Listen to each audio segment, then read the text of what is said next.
오늘 본문에서 예수님은 예루살렘으로 향하십니다. 예루살렘으로 향하는 길 가운데 사마리아와 갈릴리 사이를 지나가시게 되고 그 중에 한 마을에 도착을 하고 그곳에 들어가시게 됩니다. 그리고 그곳에서 10명의 나병 환자를 만나게 되십니다. 그때 나병 환자들은 예수님 가까이로 오지 못하고 멀찍이 서서 예수님의 은혜를 간구하고 그분께서 자신들을 구원해 주시기를 간청을 합니다. 본문 12절과 13절에 말씀합니다. 한 마을에 들어가시니 나병 환자 10명이 예수를 만나 멀리 서서 소리를 높여 이르되 예수 선생님이여 우리를 불쌍히 여기소서 하거늘. 마음속에는 예수님의 다리라도 붙들고 도움을 요청하고 싶지만 예수님께로 가까이 하지 못하고 멀찍이서 소리를 높여 간청하는 그들의 안타까운 모습을 성경은 기록을 하고 있습니다. 레위기 13장 말씀을 보면 사람이 나병에 걸리게 되면 성경적인 관점에서 부정하다 판단을 받게 됩니다. 누구라도 나병에 걸리면 부정한 자가 되어서 격리되어야만 합니다. 레위기 13장 46절에서는 병 있는 날 동안은 늘 부정할 것이라 그가 부정한즉 혼자 살되 진영 밖에서 살지니라. 가족들과 함께 지내지 못하고 격리되어야만 합니다. 우리가 코로나 바이러스에 걸리면 7일간 격리하는 경험들을 해보신 적이 있을 겁니다. 가족들과 떨어져서 격리하며 살아가기는 쉽지 않습니다. 한 가정에서 방을 나누어서 사용하기도 하고 최대한 만나지 않으려고 하지만 그것도 굉장히 불편하지요. 대화할 사람도 없고 마음 나눌 사람도 없고 혼자 조용하게 있어야만이 참 고역일 수밖에 없습니다. 집안이 감옥처럼 느껴지게 되는 것입니다. 그러니 나병에 걸리게 되면 얼마나 괴롭겠습니까? 나병이 나을 때까지 부정하다고 사람들이 생각하기 때문에 절대로 사람들이 있는 곳에 들어갈 수 없고 혼자 자신의 가정을 떠나 사람들이 살아가는 사회 구성원들의 모임을 떠나서 외롭게 고립되어 살아가야만 하는 것입니다. 나병은 노르웨이 의사인 한센이 1874년에 그 병원균을 발견을 하게 됩니다. 박테리아에 의해서 전염되는 나병은 오늘날에는 치료하고 있지만 그럼에도 불구하고 예방약을 만들 수가 없습니다. 그래서 이 나병 박테리아에 노출되게 되면 피부와 신경은 무감각하게 되고 감염과 농양으로 인해서 결국은 관절과 뼈까지도 상하게 되는 결과가 나옵니다. 그래서 이 병이 심해지면 얼굴이 기형으로 일그러지게 되고 그리고 사지가 썩어 들어가기를 시작을 합니다. 생살이 썩어 들어가니 얼마나 악취가 나겠습니까? 그리고 손도 문드러져서 손가락이 떨어져 나가기 시작하고 발가락도 떨어져 나가기 시작하고 온몸이 다 죽어서 허물어지는 병이 나병입니다. 그러니 이 당시에 이 10명의 나병 환자가 얼마나 큰 고충이 있었겠습니까? 사랑하는 가족들을 떠나 고립되어 살아가야만 하고 사회 구성원으로 들어갈 수도 없고 그리고 자신들의 귀가 떨어지고 손가락이 뭉개지는 것을 보면서 하루하루 살아가야 되니 그 삶은 말 그대로 지옥과 같은 것입니다. 그러니 이들은 매일 눈 뜨면 하루 지옥을 시작하지요. 외롭고 쓸쓸하고 고통받고 처절하게 정신적으로 말도 못할 피해를 받으면서 사람들 앞에 죄인으로서 저주받은 자로서 설 수조차 없으니 마음도 무너지고 육신도 무너지고 이들의 인생은 다 끝난 것과 같습니다. 이들이 나병으로부터 치유받고 고통받기 전까지 이 고통은 끊임없이 계속해서 죽을 때까지 찾아올 것입니다. 그런 이들의 마음속에는 어떤 갈망이 있겠습니까? 이 나병으로부터 제발 치유받았으면 좋겠다. 어느 날 눈을 떴을 때 마치 아무 일도 없었던 것 같이 과거와 같이 건강하게 하루를 시작하면 얼마나 좋을까. 단 하루라도 정상적으로 살아가고 살아가는 사람들과 함께 웃고 즐기며 식사할 수 있는 그 영광이 주어지면 얼마나 행복할까. 그런 마음속에 간절함을 가지고 소망을 가지고 살아가지만 현실적으로는 아무런 소망이 없습니다. 그러니 죽지 못해 사는 것이죠. 생명에 대한 간절함은 있으니 자살은 하지 못하지만 마음의 고통을 짊어지고 하루하루 살아갑니다. 그런 이들에게도 마음속에 한 가지 간절한 소망이 있었는데 그것은 예수님에 관한 것이었습니다. 그 당시에 예수 그리스도께서 가시는 곳마다 치유의 역사가 일어난다는 사실을 이들은 소문으로 알고 있었습니다. 그래서 이들의 소망은 예수님 한번 만나는 것, 그리고 예수님 만나서 이 나병 환자의 삶을 청산하고 정상적인 삶을 사는 것이 그들의 소망이었습니다. 마태복음 4장 23절에서 25절을 보면 그 당시에 예수님의 이름이 얼마나 강력하게 그 유대 사회를 뒤흔들었고 얼마나 많은 사람들이 예수님에 대한 소문을 듣고 그리고 열광하였는지를 기록을 합니다.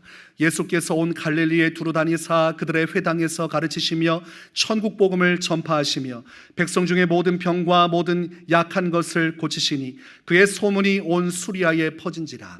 사람들이 모든 앓는 자 곧 각종 병에 걸려서 고통당하는 자 귀신 들린 자 간질하는 자 중풍병자들을 데려오니 그들을 고치시더라. 갈릴리와 데가볼리와 예루살렘과 유대와 요단강 건너편에서 수많은 무리가 따르니라. 예수님의 소문이 온 지역 유대 전 지역에 퍼져가기 시작하고 그 소문대로 과연 병든 자들을 데려오는 자들마다 다 고침을 받기 시작을 합니다. 어떤 병이든 상관이 없어요. 귀신 들려 고통받고 정신을 잃은 자들도 귀신이 쫓겨나 정상인이 되고 간질하여 거품을 물며 그렇게 온몸을 비트는 자들도 예수님 만나는 순간 병 고침 받아 간질이 고쳐지고 그리고 수많은 말도 못할 병들, 보지 못하는 것, 듣지 못하는 것, 걷지 못하는 것, 수많은 온몸의 질병들이 다 고침을 받으니 수많은 사람들이 다 구름대와 같이 소문을 듣고 예수님께로 계속해서 몰려들고 있었습니다. 그러나 이 10명의 나병 환자는 그 현장으로 갈 수가 없습니다. 다른 병든 자들은 다 그 무리를 비집고 들어가서 어떻게든 예수님을 볼 수 있는 노력은 할 수 있지만 나병 환자들은 그렇게 할 수 없어요. 사람들이 모여있는 곳에 갔다가는 사람들에게 돌에 맞아 죽을 것이기 때문입니다. 사람들은 이들을 용납을 하지 않습니다. 저주받은 자, 하나님으로부터 버림받은 자들은 철저히 격리되어야 하기 때문에 이들은 병든 자 중에서도 가장 크게 멸시를 받고 사람들에게 사람 대접을 받지 못하는 부류의 사람들입니다. 스데반 집사도 복음을 전하다가 돌에 맞아 죽었고 성경에서 이른 바와 같이 간음한 여인도 간음의 현장에 잡혀서 만약 예수님이 도와주지 않았다면 유대인들의 돌에 맞아 죽을 상황이었음을 우리가 알 수 있으니 이 10명의 문둥병 환자들이 나병 환자들이 자신들의 갈망을 가지고 예수님께 가는 것은 좋지만 결과적으로는 유대인들의 돌에 맞아 죽을 것은 뻔한 일이었습니다. 그러니 이들은 갈망은 있어도 예수님께로 갈 수는 없습니다. 예수님을 원하지만 예수님을 평생 보지 못하고 끝나고 말 인생들이었습니다. 그러나 그러던 중에 예수님께서 그들이 있는 마을로 들어오신 것입니다. 그러니 이들이 얼마나 기뻤겠습니까? 그리고 이들이 이것을 어떻게 이해했겠습니까? 우리 인생에서의 마지막 기회다. 우리가 찾아갈 수 없었건만 그분이 오셨으므로 우리는 이 기회를 놓치면 평생 이 고통 속에 눈물 지으며 이 저주받은 인생을 결국은 끝내지 못하고 회한 속에 마치게 될 것을 이들은 직감하고 있었습니다.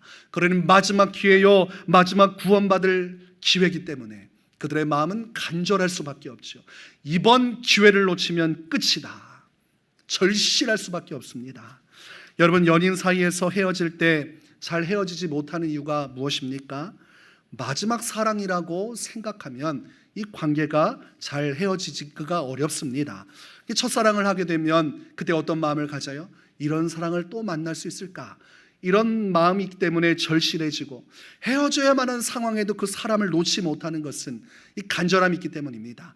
마지막 사랑을 놓칠까 하는 이 간절함, 이 두려움, 그 마음에 있는 것이죠. 그러나 만나고 헤어지기를 반복하면서 어떤 확신이 듭니까? 마지막 사랑은 아닐 것이다. 당신과 헤어져도 또 다른 사랑이 기다리고 있다는 마음을 가지면 그렇게까지 간절하지 않아요. 그래서 첫사랑에 대해서는 아주 애타고 간절해서 놓치고 싶지 않아 몸부림치지만 그 후에 많은 만남과 헤어짐 속에서는 마음이 덜한 것이죠. 연인 사이에 첫사랑을 만나듯이 마지막 사랑을 만난 것처럼 이들의 마음속에는 예수님, 이분이 마지막 기회인 것입니다. 예수님 놓치면 자기는 끝인 것입니다. 그리고 그것은 진실이죠. 예수님 외에 누구도 그 병을 고쳐줄 수가 없어요.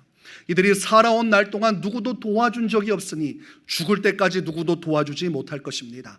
자기들뿐만이 아니라 나병에 걸린 모든 사람이 그렇게 저주받은 자가 되어 고통 중에 죽은 것을 보았듯이 자신들도 그렇게 살다가 죽을 것이기에 이들의 마음은 더 애절하지요. 그래서 오늘 본문 말씀에 예수 선생님이여 우리를 불쌍히 여기소서 하는 이 짧은 문구에는 수많은 그들의 애타는 마음이 녹아져 있는 것입니다. 여러분, 그렇다고 해서 본문에 이렇게 한 구절 기록했다고 해서 그들이 한마디 말을 했다고 생각하면 안 됩니다. 끊임없이 간구하고 소리 지르며 주님의 도움을 요청했을 것이지만 성경은 짧게 핵심적인 그들의 말만 기록을 하고 있지요. 그들의 말을 다 기록한다면 더 많은 양의 성경 지면을 채웠을 것입니다. 주님, 예수님, 제발 우리를 건져주십시오. 누구도 우리를 도와주지 못하니 이 나병으로부터 우리를 건져주십시오. 우리 인생의 마지막 소원은 예수님께 있습니다. 예수님, 제발 우리 쪽으로 오셔서 우리를 건져주십시오. 가지는 못하고 벌찍이서 소리 지르며 간청했을 것이지요. 일반적인 사람이라면 이런 경우에 아우 재수없어, 그리고 침을 뱉고 지나갔을 것입니다. 아니, 저주받은 자들이 무슨 면목이 있다고 하나님의 심판을 받고 죽을 것이지, 아니 더럽게 이 근처로 오나. 그래서 소리를 지르고 돌을 던지면서 쫓아냈을 것입니다. 그러나 예수님은 그렇게 하지 않으십니다. 예수님은 하나님의 마음을 가지고 계신 하나님이시며 또한 사람으로서도 긍휼의 마음을 가지신 분입니다. 긍휼은 불쌍히 여긴다는 마음입니다. 누군가를 진실로 사랑하고 그의 처지를 이해하고 그의 마음을 공감하게 되면 그를 불쌍히 여기는 마음, 그 슬픔을 공감하는 마음이 생기게 되는데 예수님께는 이 마음이 충만하셨습니다. 마가복음 6장 34절에 보면 이스라엘 백성들을 향한 예수님의 마음을 이렇게 기록을 합니다. 예수께서 나오사 큰 무리를 보시고 그 목자 없는 양 같음으로 인하여 불쌍히 여기사 이에 여러 가지로 가르치시더라. 의무적으로 그들에게 복음을 전하시고 어쩔 수 없으니 사명이니 그 일을 이루신 것이 아니라 백성들에게 나아가고 그들과 함께하는 그 현장을 주도한 것은 그들을 긍휼히 여기는 예수님의 마음 때문이었음을 성경은 기록합니다. 얼마나 안타까운가.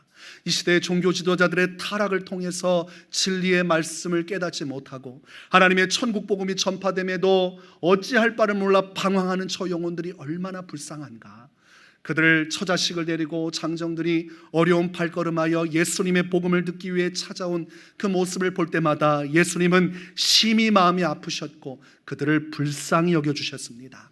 그 당시 종교 지도자들은 자신의 권세를 누리고 사람들에게 자신이 원하는 것을 취하는 것에만 몰두한 나머지 외식하고 위선하며 하나님 앞에 방자히 행동했지만 예수님은 수많은 영혼들을 끌어안으사 그들을 향한 진실한 사랑의 마음으로 다가가신 것을 알 수 있습니다.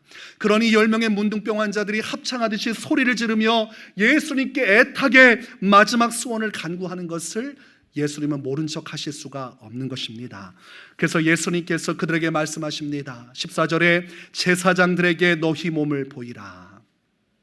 아주 짧은 문구지만 이 안에서는 분명한 메시지가 있는 것이죠. 이 말씀을 그냥 뜻대로 보는 분들은 이해를 못할 것입니다. 아니, 지금 예수님께 도움을 요청했는데 왜 제사장에게 가라고 하시는 걸까? 왜 예수님은 내가 너를 도와주겠다, 고쳐주겠다라고 말씀하지 않으시고 제사장들에게 가라고 말씀하시는가? 여기에는 의미가 담겨져 있는 것입니다. 성경에 보면 나병 환자가 병에 걸려서 나병 환자로 확정되는 것은 제사장에 의해서 결정됩니다. 제사장이 환부를 보고 판단해서 당신 나병 걸렸다라고 하는 순간 나병 환자로 그렇게 판단받고 그렇게 진중해서 멀어져야만 했습니다. 그리고 나병 환자가 고침을 받아서 자신들의 가족에게로 오려면 반드시 제사장에게 가서 나병이 고침받았다는 확인을 받아야만 했습니다. 그러니 제사장을 만나지 않고는 이들은 온전히 회복된 것이 아니요 온전히 자신들의 가족의 품과 사회 안으로 들어갈 수가 없습니다. 제사장이 재판장과 같이 판결을 내려줘야 됩니다. 너는 이제 무죄다. 너의 죄로부터 하나님의 심판으로부터 저주로부터 해방되어서 너는 이제 정상인이 되었다고 제사장이 확정해 주어야 온전히 이 모든 병으로부터 그리고 모든 결박으로부터 모든 멍에로부터 풀려져서 자유롭게 살아갈 수 있는 것입니다. 그런데 이들은 아직 고침을 받지 않았지 않습니까? 그런데 제사장에게 가라는 말은 무슨 말씀입니까? 믿음을 가지고 가라는 것이죠. 너희가 나의 말을 믿고 순종하여 제사장에게로 가면 지금은 고침받지 않았고 지금은 여전히 나병이 너의 몸을 장악하고 있지만 가는 도중에 고침을 받게 될 것이라는 메시지가 담겨져 있습니다. 그러니 예수님은 이들에게 믿음을 요구하는 것이죠. 너희가 나에게 고침을 받기 원한다면, 정말 나를 믿는다면 내 말을 믿고 순종하여 제사장에게로 가서 너의 몸을 보여주어라. 그러면 반드시 고침을 받게 될 것이라는 메시지를 담고 있습니다. 이들도 이 말을 듣고 이해를 했지요. 유대 사회에 있는 사람으로서 제사장에게 가라는 것이 무슨 의미인지 이들은 우리보다 더 자세히 알고 있습니다. 아, 믿음을 가지고 가라고 하시는구나. 그리고 어떻게 됐습니까? 이들이 제사장에게 가서 자신들의 몸을 보이는 선택을 합니다. 어떻게 보면 그거 아무것도 아니지 않습니까? 그냥 제사장에게 가서 몸 보여주는 게 뭐가 어렵습니까? 말을 하지만 여러분, 나병 환자가 고침을 받지 못한 채로 제사장에게 나가는 것이 얼마나 큰 죄입니까? 제사장이 얼마나 분노하고 그리고 얼마나 많은 화를 내고 그에게 징계를 가하겠습니까? 나병이 걸린 그대로 와가지고 몸을 들이미는데 어떻게 그 마음이 분노하지 않겠습니까? 오히려 더 큰 화를 당할 수밖에 없는 것이죠. 그러니 믿음을 갖지 않으면 그 후에 호폭풍처럼 올 그 다음 사건으로 인해서 이들은 갈 수가 없는 것입니다. 그럼에도 불구하고 10명의 이 나병 환자는 믿음을 가지고 예수님의 말씀에 순종하여 그 길을 가게 되고, 본문 14절에 보니까 그들이 가다가 깨끗함을 받은지라. 그들이 믿음으로 순종했고 그 순종을 통해 예수 그리스도를 통해 하나님의 구원의 역사, 치유의 역사가 그들 온몸을 다 고쳐주시는 놀라운 기적의 역사가 일어났습니다. 성경 말씀을 보면 예수님께서 가시는 곳마다 하나님께서 역사해 주셨는데 그것은 성령에 의한 것이라고 성경은 말씀을 합니다. 사도행전 10장 38절에서 하나님이 나사렛 예수에게 성령과 능력을 기름 붓듯 하셨으며 그가 두루다니시며 선한 일을 행하시고 마귀에게 눌린 모든 사람을 고치셨으니 이는 하나님이 함께 하셨습니다. 그러니 우연하게 고침을 받은 것도 아니고 오직 예수님을 이들이 만났기 때문에, 예수님이 이들에게 명하였고 순종하였기 때문에 성령의 능력이 기름 붓듯 하듯이 그들 가운데 흘러넘쳐서 성령의 능력이 선한 일, 그들을 병 고쳐주시는 일을 행하셨다는 것을 알 수가 있습니다. 또한 누가복음 4장 18절에서는 주의 성령이 내게 임하셨으니 이는 가난한 자에게 복음을 전하게 하시려고 내게 기름을 부으시고 나를 보내사 포로된 자에게 자유를, 눈먼 자에게 다시 보게 함을 전파하며 눌린 자를 자유롭게 하고 라고 말씀합니다. 이것은 예수 그리스도에 대한 이사야 선지자의 예언이요, 이 말씀이 성취되었음을 누가복음은 확증을 하고 있습니다. 하나님의 복음을 들고 눈먼 자들, 세상에서 영적인 맹인이 되어 멸망으로 향하는 자들을 건져주시기 위해, 마귀에게 포로된 자를 자유케 하시기 위해, 모든 질병과 세상의 연약함 속에 눌려있는 그들을 해방시켜 주시기 위해 예수님이 오셨고, 그 약속대로 예수님을 통해서 10명의 나병 환자는 진실로 참된 자유를 누리게 된 것입니다. 그러니 이들은 어떤 은혜를 얻었습니까? 하나님만이 주실 수 있는 유일한 구원의 은혜, 생명의 은혜를 누리게 되었습니다. 그러면 어떻게 해야 되겠습니까? 여러분이 나병 환자입니다. 10명 중에 1명으로 속해 있어요. 예수님의 말씀을 따라 순종하여 믿음으로 가다가 가던 중에 온몸이 뽀송뽀송해지고 피부가 새하얘지고 어린아이와 같이 피부가 바뀌었고 얼굴도 정상이 되고 문드러진 모든 것들이 다 펼쳐져서 새것이 되었습니다. 손가락도 제대로 다 붙어있고 코도 정상이 되고 온몸 육신의 썩은 내가 사라지고 온몸이 청결해졌다면 여러분은 그때 어떻게 행동하겠습니까? 1번, 그대로 제사장에게 간다. 2번, 다시 돌아가 예수님께 영광과 감사를 올린다. 자, 몇 번을 하시겠습니까?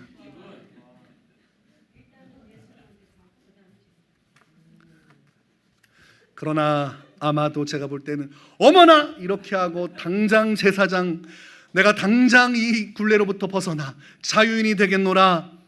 예수님도 있고 다른 것 다 있고 제사장 만나기 위해서 혈안이 되어 달려가는 모습이 우리에게 있을지도 모르겠습니다. 그런데 오늘 성경 말씀을 보면 10명 중에 9이 그러했다고 기록을 합니다. 9명은 가던 길 멈추지 않고 제사장에게로 갔고 그 이후에도 예수님께 돌아오지 않았고 자신들의 일상으로 돌아갔습니다. 하고 싶었던 일들, 만나고 싶었던 사람들, 그동안 서러움과 아픔 속에 있었던 자신의 처지를 털어내고 이제 정말 사람답게 살기 위해서 자신이 꿈꾸는 인생의 길로 들어갔습니다. 그러나 그 중에서 단 한 명, 유독 한 명만 예수님께로 돌아오게 되었습니다. 15절 말씀을 보니까 그 중에 한 사람이 자기가 낳은 것을 보고 큰 소리로 하나님께 영광을 돌리며 돌아와.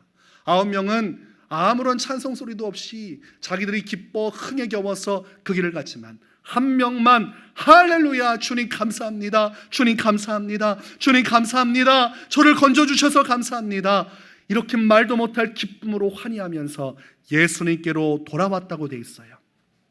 그리고 16절에 보니까 예수의 발 아래 엎드려 감사하니 이렇게 되어 있습니다. 그런데 참 신기한 것은 성경은 그가 어떤 민족인지 어떤 사람인지를 기록하고 있다는 사실입니다. 그는 사마리아 사람이라. 자, 10명 중에 한 명이 사마리아 사람이라고 그렇게 구별된다면 나머지 9명은 누구란 말입니까? 유대인이란 말입니다. 하나님 앞에 아브라함의 자손이요 후손이요 선택받은 민족이요 하나님을 경외하는 백성이라 우리만이 오직 유일한 주님의 하나님의 자녀요 백성이라고 여겼던 유대인들은 그 구원의 은혜를 받고도 감사하지 않고 세상으로 뛰어나갔고, 오직 유대인들이 볼 때에 개와 같은 사람들, 다른 민족과 혈통이 섞여서 혼혈된 유대인이라 말할 수 없는 혼혈민족 사마리아 사람, 그 하찮게 여기던 사람은 자신이 받은 은혜에 기뻐 감격하여 예수님께 엎드려 감사하고 감사했노라고 기록을 하고 있습니다. 우리가 사실 이것을 돈으로 환산할 수 없지만, 돈으로 환산한다면 집 재산 다 빼서 예수님께 바쳐도 갚을 수 없는 은혜죠. 이들이 재산을 다 바친다고 해서 누가 나병으로부터 그들을 건져줄 수 있겠습니까? 그리고 재산을 다 예수님께 드린다고 해도 이것은 손해보는 것이 아니에요. 어차피 자신은 죽은 인생이라, 저주받은 인생이라, 나병으로 살다 죽으면 그 재산 아무 의미가 없습니다. 어디에 쓸 겁니까? 손이 문드러지고 온몸에 피부가 악취가 나는데 그것 가지고 좋은 집 사고 들어가서 혼자 산다고 해서 그게 행복하겠습니까? 아무런 의미가 없지요. 그 모든 것을 다 주어도 아깝지 않은 갚을 수 없는 은혜를 받았건만 그들은 그 은혜의 가치를 깨닫지 못하고 자기의 이기심에 사로잡혀 그렇게 9명의 유대인은 갈 길을 갔습니다. 그러나 그 한 사람은 자신이 받은 은혜의 가치를 알고 있어요. 나 같은 죄인이 예수님과 아무런 관련이 없이 나병으로 죽다가 죽어도 아무도 신경 쓰지 않을 나 같은 인생을, 유대인도 아니요 사마리아 사람이라 약속의 외인이라고 사람들에게 정죄받던 나 같은 인생을 예수님께서 구원해 주셨으니 얼마나 감사한가.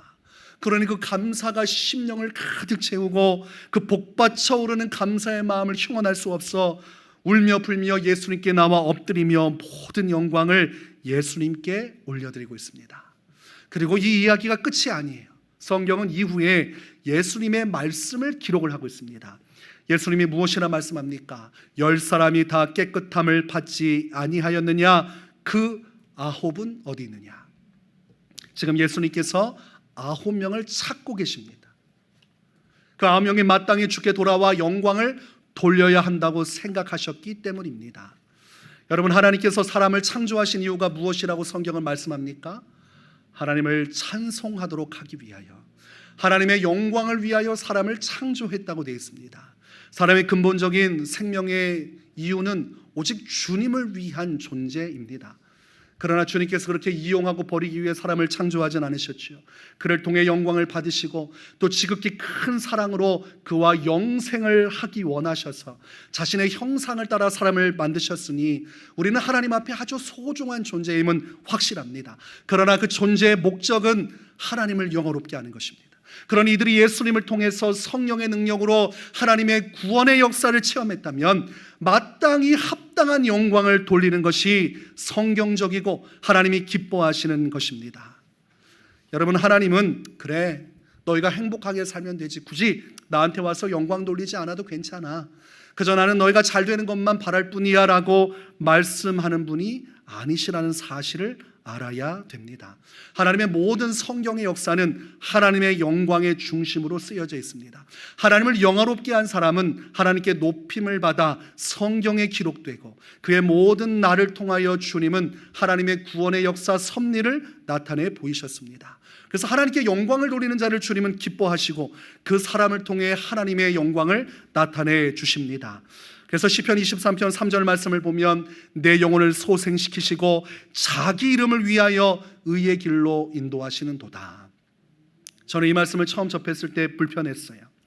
하나님께서 우리를 의의 길로 인도하시는 것을 자기 이름을 위하여라고 표현하면 하나님이 너무 속 좁아 보이지 않는가, 저는 이런 생각을 했어요. 그러나 이것은 정확한 것입니다.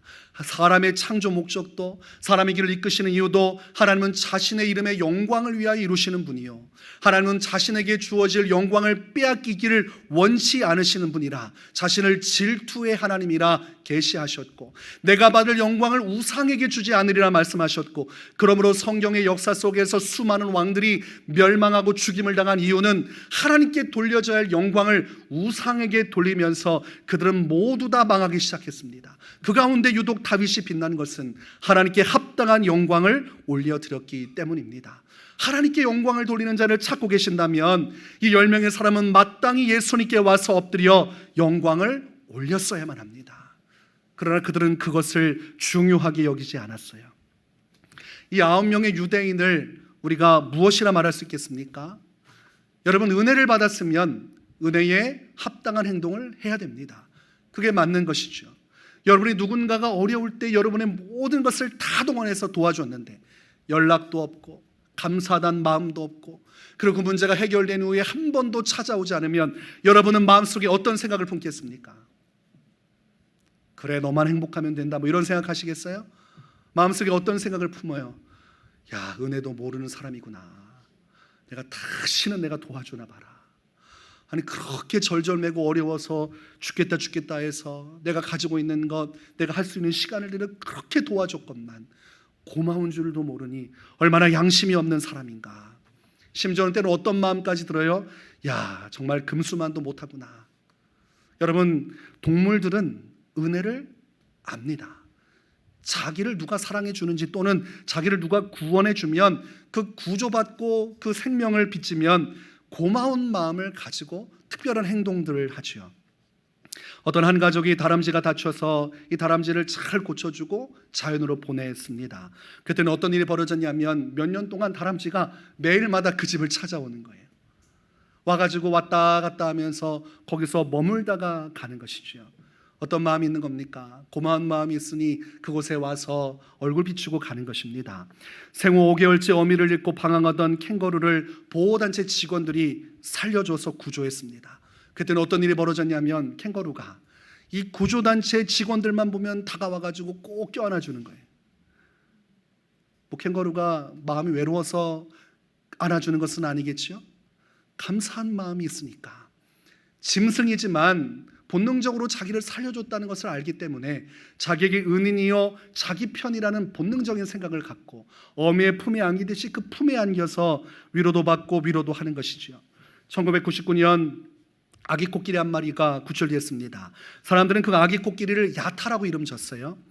그리고 11년 만에 사람들 품에 있다가 야생으로 돌려보냈어요. 그리고 많은 시간이 지났어요. 수년이 지난 후에 이 코끼리가 돌아왔는데 보니까 자기 새끼 한 마리를 데리고 돌아왔어요. 어린 아기 새끼 한 마리를 대동하고 사람들 가운데 찾아와서 그렇게 사람들 품에서 코끼리 코를 올렸다 드렸다 하면서 고마워하는 장면들에 대한 이야기도 있습니다. 이것뿐만이 아니라 우리 주변에는 여러분도 직접 알 거예요. 강아지를 키우거나 또 개를 키우시는 분들은 그 안에서 어떤 기쁨을 맛봅니까? 야, 그래도 네가 사람보단 낫다. 밖에 나가서 사람들 아는 척도 안 하는데 너는 집에 오면 나를 위해 꼬리를 흔들며 반가이 맞이해 주니 고맙다. 그 사랑을 주면 사랑을 베풀어 주고 은혜를 받으면 은혜를 기억하는 것이 동물들에게도 나타난다면 우리가 어떤 인생을 하나님 앞에 살아가야 하는가? 여러분, 주님께 여러분은 어떤 은혜를 받았습니까? 그저 그런 은혜를 받았습니까? 어떤 은혜 받았습니까? 구원 받았어요? 우리가 구원받은 것은 그저 받은 것이 아니라 예수님께서 희생을 하셨기 때문에 받은 겁니다. 하나님께서 아무런 손해를 보지 않고 그래 옛다 구원받아라 이렇게 말씀하지 않으시고 대가를 지불해서 구원을 받은 것입니다. 그래서 십자가 희생이라고 표현합니다. 성경 말씀에서는 갈라디아서 3장 13절에 이렇게 말씀합니다. 그리스도께서 우리를 위하여 저주를 받은 바 되사 율법의 저주에서 우리를 속량하셨으니 기록된 바 나무에 달린 자마다 저주 아래 있는 자라 하였습니다. 성경적인 관점에서는 나무에 매달린 자는 저주받은 자입니다. 그러나 예수님께서는 십자가에 그 나무에 매어 달려셔서 저주받은 자가 되셨는데 그 이유를 성경은 우리를 위하여라고 기록을 합니다. 누구 때문에요? 우리 때문에 죄 없으신 예수님께서 친히 저주받은 자가 되는 그 희생의 길로 친히 가셨노라고 기록을 합니다. 그러면 우리가 아니라면, 우리를 구원하시기 원치 않았다면 저주 아래 달린 자가 될 필요도 없고 십자가에서 고통 속에 죽으실 이유도 없는 것입니다. 우리를 위해 대가를 지불했으니 우리는 아무것도 한 것이 없이 예수님께서 피를 쏟으신 그 피의 속량을 통해 하나님 아버지 앞에 죄 용서 받고 이제라도 예수님을 믿어 하나님의 자녀가 되는 은혜를 얻었고 죄 많은 인생 중에도 낙심하고 낙담되고 힘들 때마다 하나님이 예비하신 영원한 천국 바라보면서 내 본향집 바라보며 소망 가운데 살아갈 수 있는 은혜를 얻게 된 것입니다. 저는 고등학교 때 예수님을 만나게 되었고 그때 저를 휘어잡고 있는 것은 감사의 마음이었습니다. 나 같은 죄인을 위해서 십자가에서 죽으신 예수님의 은혜가 너무 감사했어요. 여러분도 예수님을 만난 그날에 여러분을 휩싸고 있었던 것은 감사의 마음이었을 것입니다. 나 같은 죄인이 무엇이라고. 그래서 어떤 분들은 눈물을 쏟아내면서 자신의 마음속에 진실한 사랑을 주께 고백했을 것입니다. 저도 그때 그런 마음이 불타올랐어요. 그러면서 어떤 생각이 들었냐면 그래 나를 위해 주님이 십자가 지셨는데 나는 무엇이라도 주를 위해 해야 하지 않겠는가. 주님이 나를 위해 모든 것 생명마저 내어주셨다면 나도 그분을 위해 내 것을 내어드릴 수 있지 않겠는가. 그런 마음이 들었어요. 그래서 교회 목사님께 찾아가서 목사님 찬양팀에 가서 헌신하고 싶습니다. 그러자 목사님이 거절하셨어요. 고등학생은 안 된다. 낙심해서 뒤돌아갔지만 포기할 수 없어서 그런 목사님 특송이라도 한 번 하게 해주십시오. 그때 목사님의 얼굴이 어두워졌어요.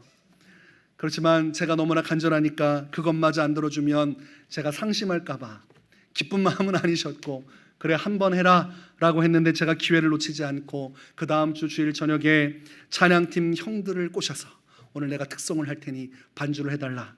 그리고 목사님께 가서 오늘 꼭 특송하고 싶습니다. 특송을 했던 기억이 납니다. 근데 그걸로도 채워지지 않는 것이 하나님이 나를 위해 십자가에서 예수님을 죽이면서 구원하셨는데 내가 이렇게 있을 수는 없는데 무엇을 해드릴까?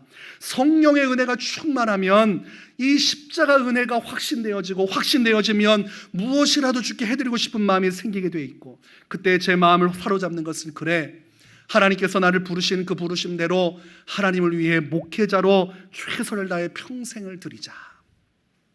이런 마음이 들었어요. 그래 주님을 위해 내가 목회자의 길로 가는 것. 연단 중에서 주님의 부르심을 알았고 또 주님의 인도하심도 알고 있었지만 목회자로 가는 길은 쉬운 일이 아니었습니다. 어릴 때부터 부모님이 고생하는 것만 봤기 때문에 제 평생의 소원은 목회자만 되지 않으면 된다. 제 소원은 그랬어요. 중학교 때 가도 목회자만 되지 않으면 된다. 고등학교 올라가도 목회자만 되지 않으면 된다. 이런 저의 강력한 확신이 있었습니다. 매일 신방 가야 되고 교회 가서 매일 설교하고 보니까 잘 놀러 가지도 않으시고 매일 어린 시절에 제가 힘들었던 생각이 떠오르면서 내 선에서 끊어야지. 나의 자녀 때까지 가면 이것은 불행한 것이다. 이런 생각을 했습니다. 어렵게 살고 가난하게 살고 또 여러 가지 어려움을 극복하고 감수하는 가운데 목회자가 고생하면 자녀도 고생하게 돼 있어요. 그래서 그 여러 가지 걸 보면서 하지 말아야지 싶었지만 예수님을 만나고 나면서 이 생각이 뒤집어진 거예요. 내가 몰랐던 것이 있었구나. 그저 여러 가지 일을 하면서 고단하고 힘든 것만 봤지 왜 그렇게 살아가는지에 대해서는 공감을 못했으니 그게 짐으로 여겨졌고 예수님을 만난 다음부터는 그것이 짐이 아니라 영광이라는 것을 깨달았습니다. 나 같은 죄인이 수많은 죄인 중에 부름받아 선택받아 하나님의 자녀가 되었다는 사실에 감사해서 주님, 제가 기쁨으로 하나님을 위해 살겠습니다. 그래서 제 마지막 신학교로 가는 그 마음은 기쁨이 있었어요. 사모하는 마음이 있었어요. 시작은 주님이 저를 완전히 찌그러뜨려 가지고 어둠 속에 둬서 주님 만나고 하나님의 사명자로 부르는 과정이었지만, 이제 저는 하나님 자발적으로 그 길을 갑니다. 주님이 오라고 강권하셔서 억지로 가는 것이 아니라 주님 기쁨으로 제 삶을 드립니다. 그러면서 제 마음에 자유함이 왔어요. 자발적으로 하나님을 섬기는 기쁨이 무엇인지 그때 깨닫게 됐습니다. 성도 중에서도 아직 그 은혜를 누리지 못하는 사람들은 하나님을 위해 살아가는 사람이 올무처럼 느껴집니다. 굳이 저렇게까지 예수님을 믿어야 되는가? 굳이 저렇게까지 요구해야 되는가? 이런 반감이 서리게 됩니다. 그러나 내가 받은 은혜가 무엇인지를 깨달으면 그 순간 모든 생각이 바뀌게 돼 있어요. 주님이 나를 위해 얼마나 많은 고통을 당하셨는지를 성령의 감화와 감동으로 그것이 비추어짐으로 깨닫게 되면 내 인생 모든 것을 다 쏟아내어도, 내가 가진 재산을 다 팔아 주께 바쳐도 갚을 수 없는 은혜를 받았음을 알게 되는 것입니다. 그래서 사도 바울은 갈라디아서 2장 20절에 내가 그리스도와 함께 십자가에 못 박혔나니 그런즉 이제는 내가 사는 것이 아니요 오직 내 안에 그리스도께서 사시는 것이라. 이제 내가 육체 가운데 사는 것은 나를 사랑하사 나를 위하여 자기 자신을 버리신 하나님의 아들을 믿는 믿음 안에서 사는 것이라. 나를 사랑하셔서 나를 위해 십자가 죽으신 그 사건, 남을 위한 것이 아니라 이 처절하게 죄인된 나를 사랑하신 그 예수님의 희생을 바라볼 때, 나도 이제 주님을 위해 죽고 주님을 위해 사는, 오직 예수님을 위한 삶을 살아야지, 오직 예수님을 믿는 믿음으로 살아야지, 이렇게 고백을 할 수 있는 것입니다. 여러분의 인생에 결정권이 있습니다. 여러분은 다른 9명의 유대인처럼 여러분의 일상으로 돌아가 여러분이 원하는 인생을 마음껏 살아갈 수 있을 것입니다. 하나님의 영광이라는 것은 부차적인 것으로 그렇게 중요하다 생각하고 잊은 채 내 인생을 살아갈 수도 있을 것이에요. 그러나 성경은 어디로 가라고 하십니까? 너는 이 한 사람, 사마리아 사람, 세상에서 대우받지 못했고 철저하게 부정당했지만 그 은혜를 깨달음으로 존귀한 자가 된 이 사마리아 사람처럼 살아가라고 우리에게 말씀하고 있는 것입니다. 여러분, 이 깊어져가는 가을 속에 하나님이 여러분에게 주신 은혜를 다시 한 번 더 생각해 보시기 바랍니다. 죽을 영원한 나의 멸망의 날, 나를 붙들어 끌어올리사 천국의 길로 이끄신, 자신의 모든 것을 쏟으신 예수님을 위해 여러분의 삶을 드리는 매 순간이 될 수 있기를 주의 이름으로 축원합니다.